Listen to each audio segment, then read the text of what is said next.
Brothers and sisters, my beloved, how are you today? And I want to welcome you to Readings with Regina. And I want to give a big shout out to all of my subscribers. And I want my viewers to certainly click the like button. That means something.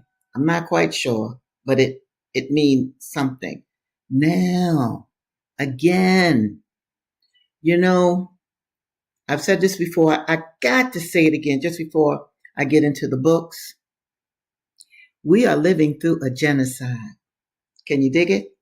We are living through a genocide. All right. And it was brought to my attention that the President Trump's son-in-law actually said there is no genocide in Gaza. Yet we see the children being killed, maimed, babies killed, men killed, women beat. We see this. But Witkoff, the president's son-in-law, and other officials, there's no genocide. But what hurts me even more, it shows that the UN has no teeth in it. All right, I'm not going to go any further because I got books to read to you. Yes, I do, but I needed to say that because I never want history to go by when I'm no longer present on earth. Anybody ever see this video? I do not want people to think that I did not consider what is going on in my time. Genocide committed by the controllers of this country and those in Israel. Because the Israelis believe that they are the chosen people. Nobody else is.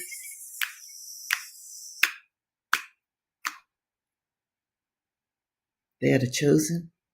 Are you serious? Okay, I'm going to stop myself because I can feel the speech coming on. I am so happy to be here with you today. And we're going to start our reading in this month of the Panther with Revolutionary Suicide by Huey P. Newton. And I'm going to pick up where I left off last week. Okay. Huey is talking about the differences in the landscape of Oakland, California.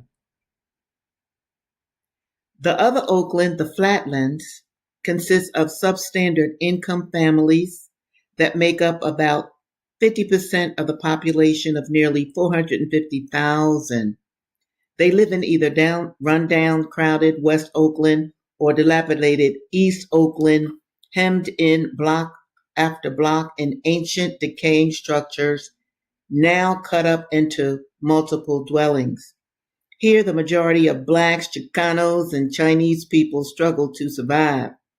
The landscape of East and West Oakland is depressing.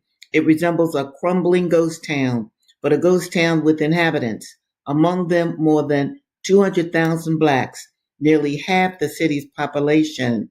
There is a dreary, gray monotony about Oakland's flatlands, broken only by a few large and impressive buildings in the downtown section, among them, significantly, the Alameda County Courthouse. I remember marching around that courthouse to free Huey, which includes a jail and the Oakland Police Headquarters building, a 10-story streamlined fortress for which no expense was spared in its construction. Oakland is a ghost town in the sense that many American cities are. Its white middle class has fled to the hills, and their indifference to the plight of the city's poor is everywhere evident.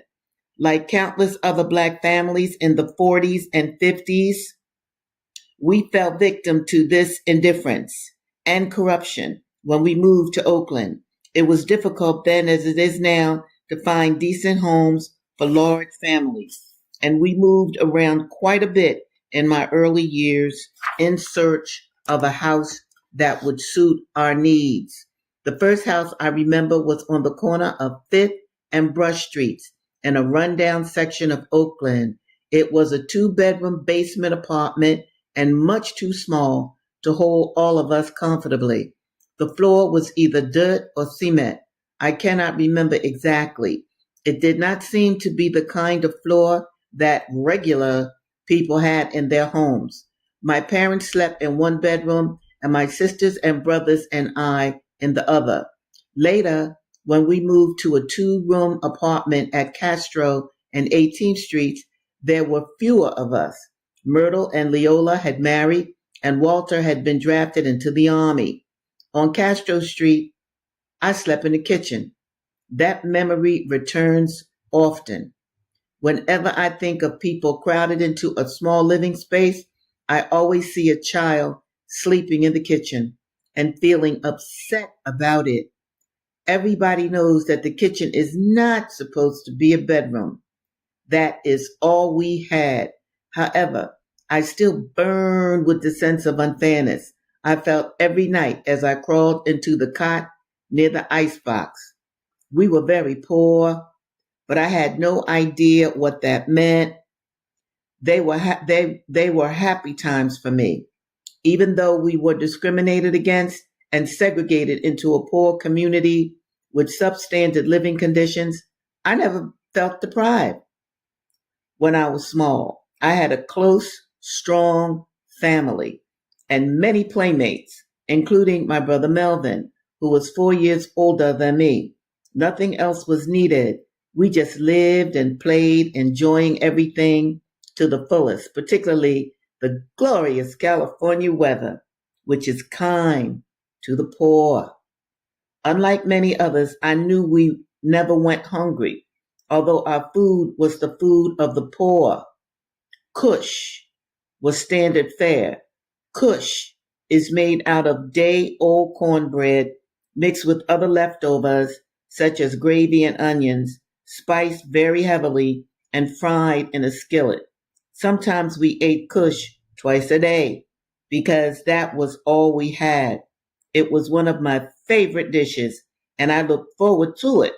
Now I see that kush was not very nutritious and was downright bad for you. If you ate it often, it is just bread, corn bread. Life grew even sweeter when I was big enough, 6 or 7 years old, to play outdoors with Melvin. Our games were filled with the joy and exuberance of innocent children, but even they reflected our economic circumstances. We rarely had store-bought toys. We improvised with the materials at hand. Rats were close at hand, and we hated rats because they infested our homes. One had almost bitten off my nephew's toe, partly because of the hate and partly for the game of it. We caught rats and put them in a large can and poured coal oil into the can, then lighted it. The whole can would go up in flames while we watched the rats scoot around inside, trying to escape the fire, their tails sticking straight up like smoking gray toothpicks. Usually, they died from the smoke before the flames consumed them.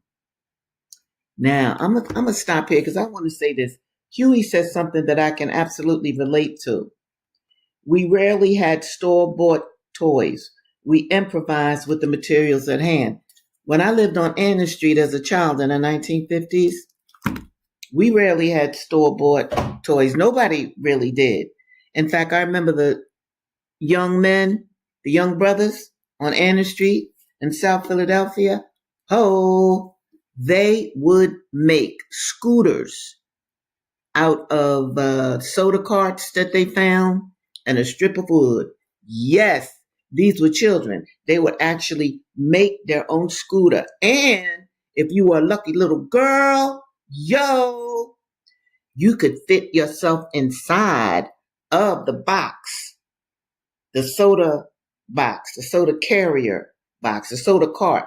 You could fit yourself inside, and the brothers would scoot you all up and down the street. Those were the days when I was a little girl. Didn't even think about it. We would watch them brothers make them scooters, and we would be waiting to get our rides. All right, here we go. Now we're going to go to Bobby Seale, A Lonely Rage. Now, this is his autobiography. And I want you to think about, as we go through these books, I want you to think about the differences in families. I want you to also think about the similarities in families. And I'll talk more about that after I finish this reading of Bobby Seale's work. By the way, this is October. October the 22nd is Bobby Seale's birthday. Bobby is still on earth. I just sent him my present the other day. So if you all appreciate Bobby Seale, which you should, he's the co-founder of the Black Panther Party for Self-Defense. Huey P. Newton's the other co-founder of the Black Panther Party for Self-Defense. If you appreciate what this creative, brave brothers did, hey, figure out how you can send a shout out to Bobby Seale. His birthday is October the 22nd. All right. And if you just can't figure out how to get in touch with him, because I'm certainly not going to tell you, that's private. Light a candle. Say a few nice words. Thank the universe for bringing that brother to the planet. All right, here we go. A Lonely Rage. I'm picking up where I left off on Tuesday. This is Bobby Seale. Going to Sunday school, that bored me. Then I had to go to church, where I was vague about understanding hell, the real meaning of fire and brimstone, burning forever and ever. The boogeyman, though, I associated with the devil. The preacher shouted and bellowed, "Repent!" And the people sat in the hot church, fanned themselves and patted their feet and moaned and amen. And I would all but go to sleep. I would be awakened by the choir singing Amazing Grace when the church service was just about over. I would run down to the corner store and buy penny candy. Yes, penny candy. I stopped giving the pennies and nickels that I would find to Mama so she could save them for us. I would beg Mama when I wanted one of them pennies. When she wouldn't give me one, I would get out of her purse until one day she whipped me with a switch. I didn't understand why I couldn't have a penny or a nickel she was saving. And why was it stealing? I began to beg and beg the man at the store for a piece of candy until he would give me some. The man finally told Mama, and she stopped me. One night, I was awakened by loud cussing. My daddy was threatening Mama.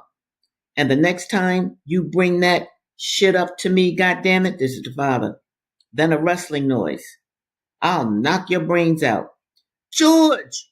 Mama screamed out of fear, and I shivered all over.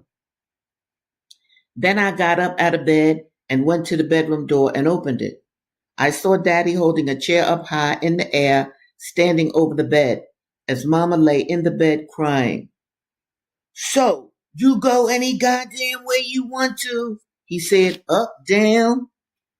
And he pointed at the ceiling, then to the floor. Out, he pointed toward the door or back. I don't care. Then he slammed the chair to the floor and turned around and spotted me standing in the open door. What the? Get your ass back in bed, he shouted. And don't you ever get the hell to that bed. I left the door fearfully, got into bed, and then the door slammed shut, making the room completely dark. They quieted down, but that picture of Daddy about to hit Mama stayed in my mind. I had a dream of everything being out of shape, either extremely bulgingly fat or tall and extremely skinny. The smooth shapes of people with no features, like window mannequins that got bulgingly fat and then tall and then skinny and then fat. There was a 2x4 railing at the top of the fence in our backyard, up almost 3 times as high as I was.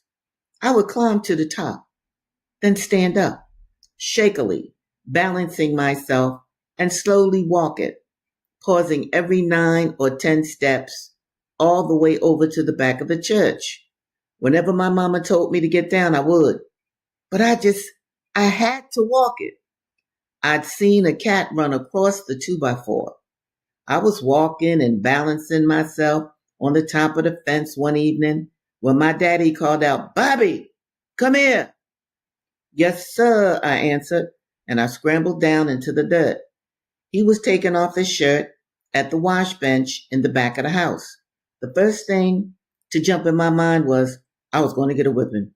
What had I done? He got out the white wash basin, ran some water in it, set it back on the wash bench, and put his shirt into the water. "Bobby, I want you to wash my shirt." He picked up the bar of soap, wash it, and hang it on the line. "Yes, sir," I said.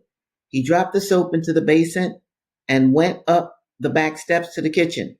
I began trying to rub soap on the shirt, splashing water, dropping the slippery soap. I then tried to rub the shirt between my hands, my knuckles gripping the shirt, like I'd seen my mama do. I could hear Mama and Daddy begin to argue. Mama was talking about them Wilcoxes and someone named, this is not funny, someone named Frankie Mae Wilcox. Wonder what that was about.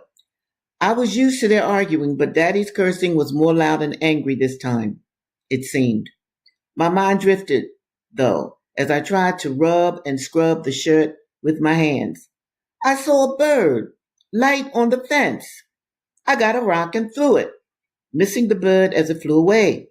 I scrubbed at the shirt some more. A couple of minutes, then decided to climb the fence to finish walking it over as far as the garage. "Bobby," my daddy shouted out, "I thought I told you to wash that shirt, damn it." I almost lost my balance, squatting and grabbing hold of the 2x4 and scrambling down off the fence, hitting the dirt ground with my bare feet. My daddy was up on me, whipping me. I tried to scramble out of reach of his belt. "Yes, sir, Daddy, I'm going to do it," I cried, hollering and yelling, while the licks of his belt stung and hurt me. I had no shirt on. And short pants. Then he grabbed me by the arm, beating the hell out of me. "George, you whipping that boy too much," Mama hollered out at Daddy as I kicked around under the whipping. Dust and dirt were flying. I'm going to stop there because I want to just say a few things. Notice, and I always be talking to young mommies and even old mommies and even grandmommies, okay? Boom. Notice how children are inquisitive about the earth, about the creatures on earth, including themselves.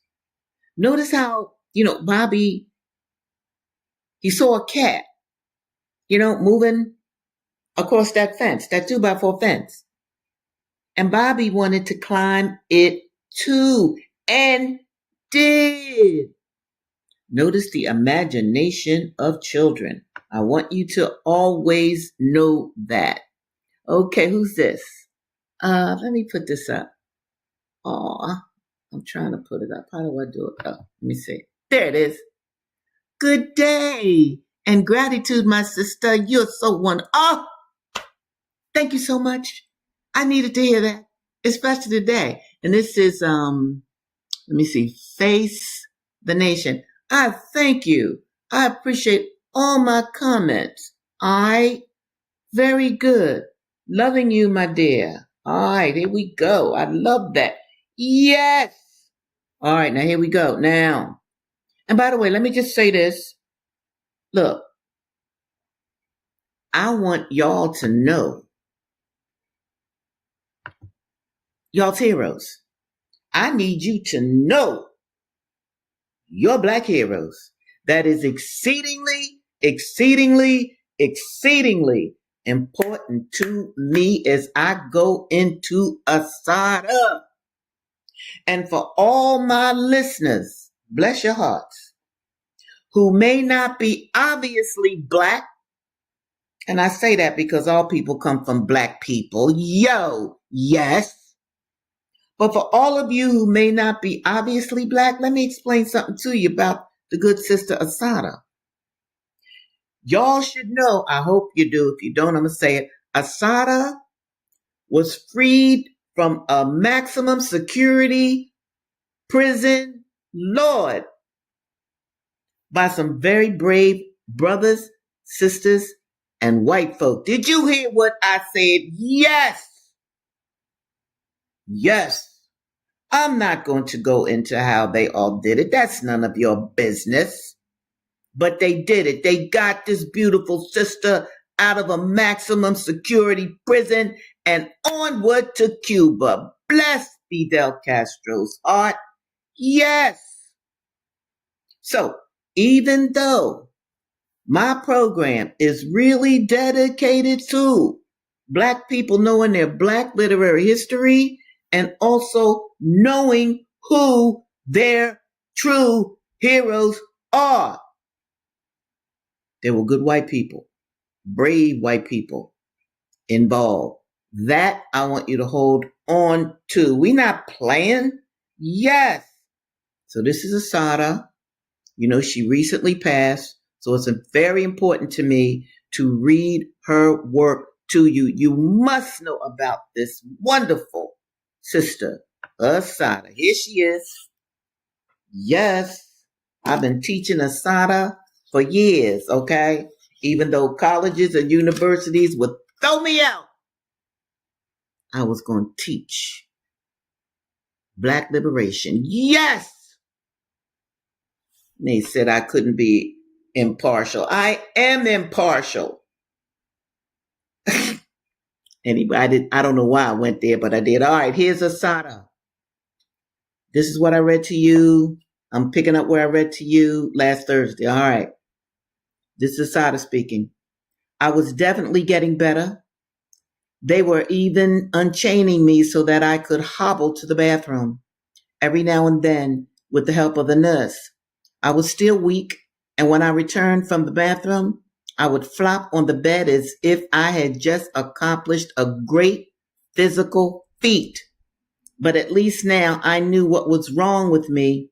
During those first days, I could barely ask, and when I did, they acted as if my condition was some sort of top secret I was not privy to. I had 3 bullet holes. I'm going to say this again. I had 3 bullet holes. I had 3 bullet holes. There was a bullet in my chest. It's still there. An injured lung with fluid in it, a broken clavicle, and a paralyzed arm with undetermined damage to the nerves. I kept asking if I would be able to use my hand again. 1 or 2 doctors said flatly, no. The other said, maybe yes, maybe no. Anyway, I was going to live. Lord have mercy. Then she gives you this little poem. Story. You died, I cried, and kept on getting up. A little slower and a lot more deadly. Hello. Yes. All right, this is the next chapter. The FBI cannot find any evidence that I was born. On my FBI wanted poster, they list my birth date as July 16, 1947, and in parentheses, not substantiated by birth records. Yeah, because they wanted to burn all the birth records of Black Panther Party members, BLA members, to act like we never existed. Anyway, I was born. I am the older of 2 children. My sister Beverly was born 5 years later. The name my mama gave me was Joanne Deborah Byron. I am told that I was a fat, happy baby and that I was talking in complete sentences when I was about 9 months old. They say that I was lazy, though that I talked way before I learned to walk. Everybody says that I had my days mixed up with my nights and kept everybody up all night. I'm still pretty much a night owl. The only other tale I remember hearing about my babyhood was that I would scream at the top of my lungs whenever anybody wearing furs or feathers came near me. I'm still not too fond of furs and feathers. My mother and father were divorced shortly after I was born. I lived with my grandmother, my aunt now, Evelyn Williams, my grandmother, Lula Hill, and my grandfather, Frank Hill, in a house in the Bricktown section of Jamaica, New York. The only thing I remember about that house is the backyard, which I love, and the huge dog next door. I remember the dog because he terrified me. To my young eyes, he looked like a giant, a canine version of King Kong or Mighty Joe Young. I'm still not too wild about dogs. When I was 3 years old, my grandparents sold the house and we moved down south. I moved with them. We moved into a big wooden house on 7th Street in Wilmington, North Carolina. It was the house my grandfather had grown up in. It had a wraparound porch with a big green swing and, of course, rose bushes in the front yard and a pecan tree in the back. My grandfather originally thought that the house had belonged to my great grandfather, Papa Link, short for Lincoln. But they found out he had only been given the use of the house for his lifetime. Papa Link had worked as a chauffeur for one of the most prominent white families in Wilmington, and the story goes, had been a prominent member of the Black community. He and my great grandmother, Mama Jessie, had worked hard all their lives, had raised 11 children in that house, and had died under the impression that the house was theirs. Fine print and white lawyers have a way of robbing Black people of what is theirs. My grandparents were forced to buy the house again. I ain't even gonna say nothing about that. You got it. Quote, who's better than you? This is her and her grandmother. Nobody. Who? Nobody. Get that head up. Yes. Yes, who? Yes, grandmommy. I want that head held up high, and I don't want you taking no mess from anybody. You understand? Yes, grandmommy. Don't you let me hear about anybody walking over my grandbaby. No, grandmommy. I don't want nobody taking advantage of you. You hear me? Yes, I hear you. Yes, who? Yes, grandmommy. All of my family tried to instill in me a sense of personal dignity. But my grandmother and my grandfather were really fanatic about it.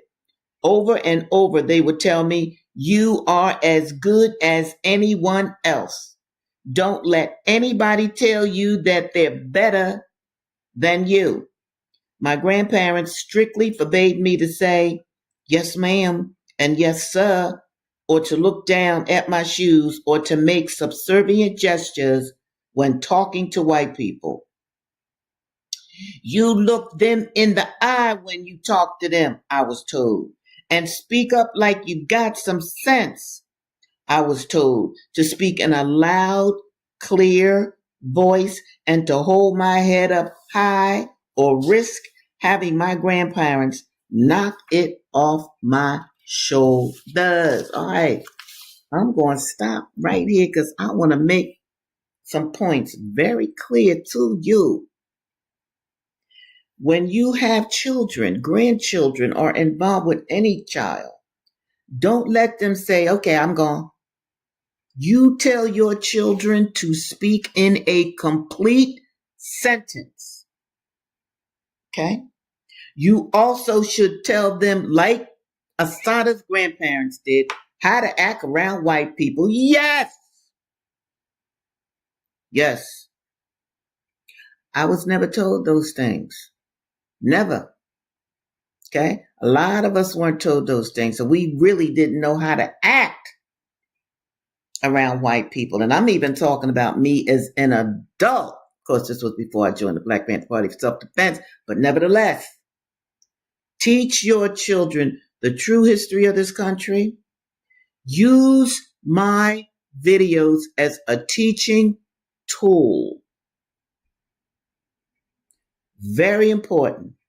Teach your children and grandchildren the importance of reading. Why do you think Assata, let me find it again.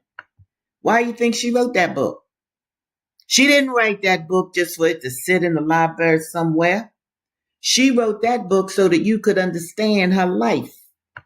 Why do you think Huey P. Newton wrote that book? He didn't have to write that book. Rarely do you get rich off of a book. But he talked about his life so that you could know his origins, so you could use his origins, all right, as you are creating your life in the present time. Huey and Bobby were talking about the 40s. Okay, Bobby pretty much the 30s. Assata is talking about the 70s. Can you understand that, folks? Now, before I go, and I'll be back on Thursday, hang there with me. Let me show you this too. I'm going to show you more about him. That's Jalil Muttaqin. Jalil Muttaqin, he knew Assata. Yo! That brother did 49 years for you.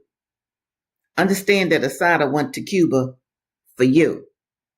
These are your heroes, and I'm going to talk more about them on Thursday. But I also, before I sign off for the day, because I'm so proud of myself, I'm coming out with my next book. Yes, it's called In Back of God's Eye. Isn't that a glorious book cover?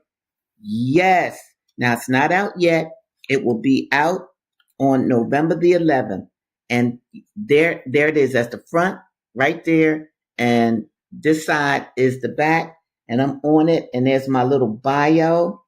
Okay. And I want y'all to know about it. It says Regina Jennings, PhD, has written 6 poetry and academic books, 1 winning an International Book Award. She has also published 32 academic peer-reviewed articles. In Back of God's Eye is her first published novel.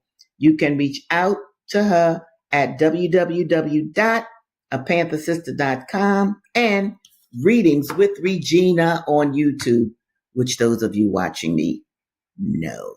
All right, brothers and sisters, I'm going to sign off now. It is always wonderful to be with you. I want you to love yourself. I want you to love your people. I want you to figure out how you can best serve your people and yourself while you are on this planet.